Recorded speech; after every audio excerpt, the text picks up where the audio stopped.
El universo es uno, infinito, inmóvil. No es capaz de comprensión y por lo tanto es interminable y sin límites, y a ese grado infinito e indeterminable y por consecuencia inmóvil. El cosmólogo, filósofo y teólogo Giordano Bruno sostuvo hasta la muerte la existencia de mundos infinitos que desafiaba el dogma de la creación. Siglos después, la idea del multiverso se instala en las narrativas predominantes de los medios de comunicación y las artes audiovisuales. Últimamente, en las producciones mainstream, la idea de un multiverso es tranquilizadora porque garantiza que existan diferentes versiones de los protagonistas y del mundo que recorren. Es decir, que propone una narrativa inagotable repleta de múltiples variaciones. Por ejemplo, la serie de Marvel, What If, permite que el público se reencuentre con los héroes ya establecidos por la saga cinematográfica de Marvel, situándolos en nuevas aventuras y explorando distintas alternativas argumentales a partir de la pregunta ¿qué pasaría si? Sin embargo, la idea de universos paralelos infinitos al nuestro es más aterradora que fascinante. No solo porque pueden haber seres sobrenaturales que representen un peligro para la especie humana del mundo conocido, sino porque desafía la idea de que un sujeto finito pensante, como lo es el ser humano, pueda llegar a conocerlo todo. Mucho antes de que los representantes del realismo especulativo inicien su cruzada intelectual contra los idealismos, King discute el problema del conocimiento en alguna de sus historias. Como lo he sugerido anteriormente, esta historia funciona como una metáfora de la crisis del conocimiento y de las ciencias, desde la perspectiva de personajes que no son científicos. La niebla subraya el fracaso de las instituciones humanas que sostenían el estilo de vida de la sociedad estadounidense: el ejército, la ciencia, la política, las leyes, la educación, la religión e incluso el arte. El protagonista de la obra, David Drayton,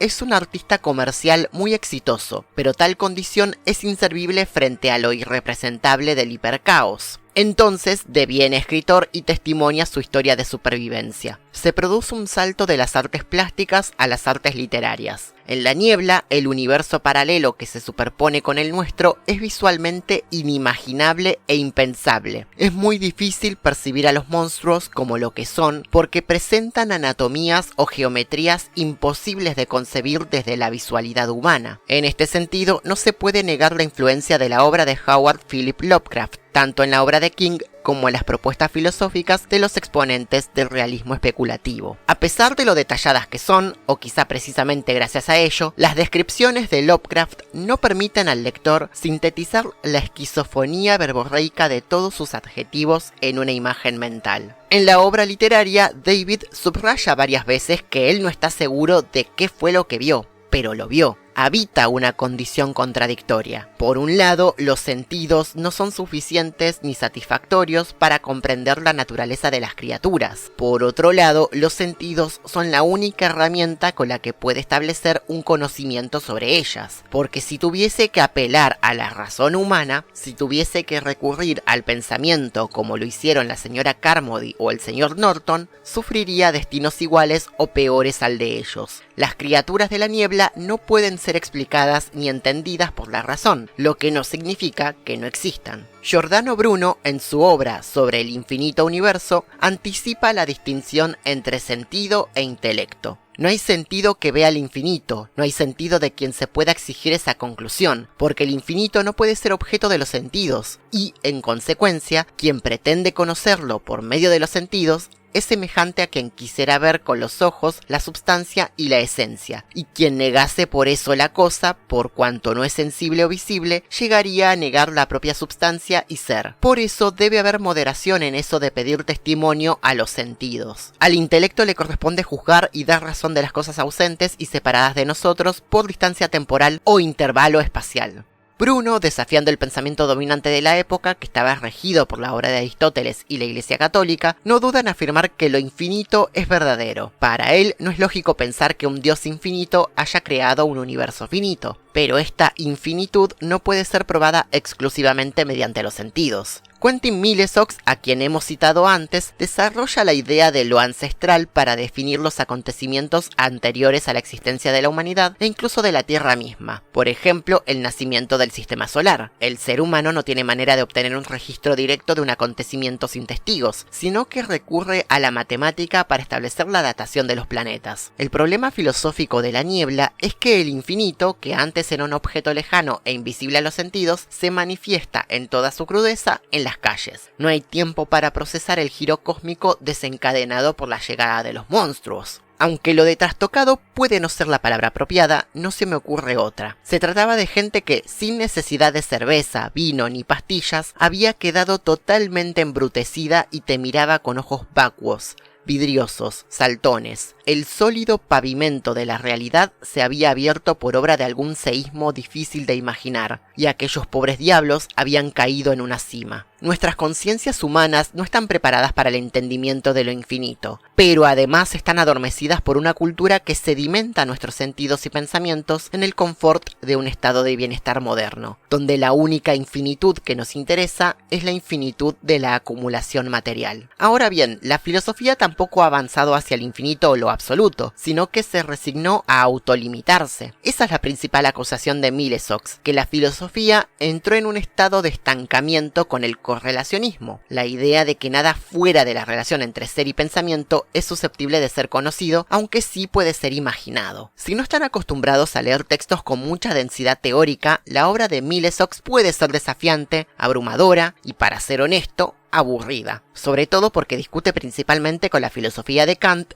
y pone en discusión sus categorías. A su vez, Milesox critica la relación entre ser y pensamiento a través del pensamiento, lo cual termina siendo un poco paradójico o contradictorio. Por supuesto, los argumentos de este filósofo son más extensos y elaborados, pero seguirle el paso en la lectura es muy difícil y en el proceso no sabemos hasta qué punto brinda una verdadera alternativa filosófica y hasta qué punto pisa el palito. La inquietud de este académico francés es que la filosofía dejó de interesarse en la realidad en el momento en el que nos resignamos a pensar que lo único que se puede conocer es aquello que puede ser percibido y entendido por el sujeto. Como todo es relativo, entonces nada es absoluto. Lo absoluto, después de Kant, ya no puede ser conocido por la razón. Lo que quiere hacer Milesox es saltar la valla que Kant construyó y alcanzar lo que él llama el gran afuera. Ahora volvemos con la niebla. ¿Qué ocurre en la obra de King y en la película de 2007? Que este gran afuera, incognoscible, inaccesible para la razón humana, se acercó a nosotros de tal manera que no lo podemos entender. Aquí podemos pensar el retorno de lo religioso, representado en la figura de la señora Carmody, pero para profundizar sobre las operaciones que produce este personaje, hay que considerar lo que observa Milesox sobre la religión. Que la modernidad haya separado a Dios del campo de la razón no significa que la religión haya desaparecido. Todo lo contrario, si la idea de una divinidad es irracional y no está obligada a ser explicada por la razón, entonces yo puedo creer en cualquier cosa porque mi fe no tiene que ser razonada o limitada por la razón. En el episodio anterior dije que la señora Carmody representaba el dogmatismo y que su religiosidad no es producto de la locura sino justamente del pensamiento y de querer entender la realidad de la niebla desde su marco de razonamiento. Ella postula la existencia de un absoluto, en este caso un dios vengativo que puede ser apaciguado a través de sacrificios humanos. Lo interesante de este personaje es que no desea alcanzar el absoluto, sino mantenerse alejada de él, porque desde su lógica, la razón humana no tiene derecho a acercarse a lo desconocido. Y ahora sí nos alejamos un poco del realismo especulativo para precisar con más detalle esta cuestión. Aquí se hace necesario que podamos distinguir la infinitud secular de la eternidad celestial. Llamaremos infinitud secular a una visión de la infinitud desprovista de un dios o de una voluntad cósmica creadora u organizadora, y llamaremos eternidad celestial al conjunto de creencias establecido por el cristianismo en torno a la idea de vida eterna. La cultura estadounidense, fundada en la creencia del destino manifiesto, piensa al sujeto en relación a una eternidad celestial más que a una infinitud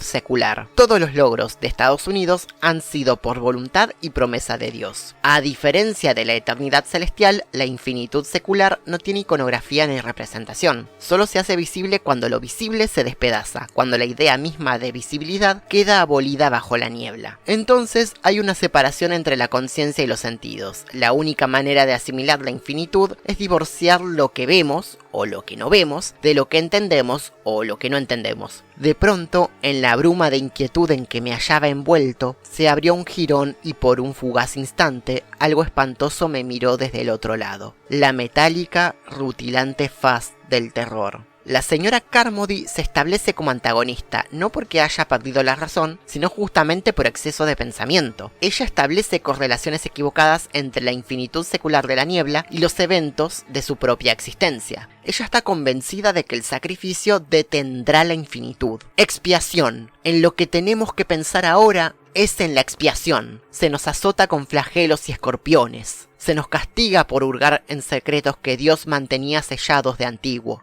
Hemos visto abrirse los labios de la tierra. Hemos visto horrores de pesadilla.